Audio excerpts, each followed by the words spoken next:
അങ്ങനെ വീണ്ടും നമ്മുടെ ചെറുക്കനെ എടുക്കാൻ കൊച്ചിയിലേക്ക്. അങ്ങനെ എൻ്റെ വീടിനോടും ബൈ പറഞ്ഞ് പോവുകയാണ്. വീട്ടിൽ മമ്മി ഇല്ലായിരുന്നു, മമ്മി ടെമ്പിളിൽ പോയിരിക്കുമായിരുന്നു. അപ്പോൾ ഇതാ നമ്മുടെ ചങ്ക് മാത്തപ്പൻ എന്നെ പിക്ക് ചെയ്യാൻ വന്നു. ഇതാണ് കേട്ടോ മാത്തപ്പൻ. അപ്പോൾ അങ്ങനെ മാത്തപ്പൻ എന്നെ പിക്ക് ചെയ്ത് നേരെ കോട്ടയത്ത് കൊണ്ടാക്കി. അപ്പോൾ ആവേമരിയ ബസ്സിൽ കയറാമെന്ന് വിചാരിച്ച്. ആവേമരിയ പേര് മാറ്റിയതാണ് കേട്ടോ, അതാണ് സെൻറ്റ് ആൻ്റണീനെ കാണുന്നത്. അങ്ങനെ നാമ്പടത്തുനിന്ന് വണ്ടി സ്റ്റാർട്ട് ചെയ്തു.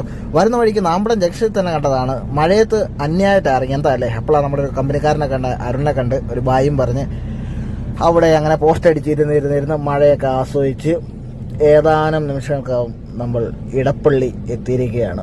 അങ്ങനെ ഇടപ്പള്ളി എത്തിയപ്പോഴാണ് ഒരു സമാധാനമായത്.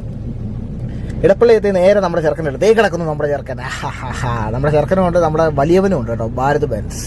അപ്പോൾ നാളെ നമുക്കൊരു ട്രിപ്പുണ്ട്. അതിനുവേണ്ടി ഞാൻ 3 ദിവസത്തെ ഇടവേളയ്ക്ക് ശേഷം വീട്ടിൽ വന്നതാണ്. അപ്പോൾ എല്ലാവരും ഫോളോ ചെയ്ത് കൂടെ കൂടാൻ മറക്കല്. നാളെ ഒരു മാറ്റരക്കം വീഡിയോ ആയിട്ട് കാണാം. ബൈ.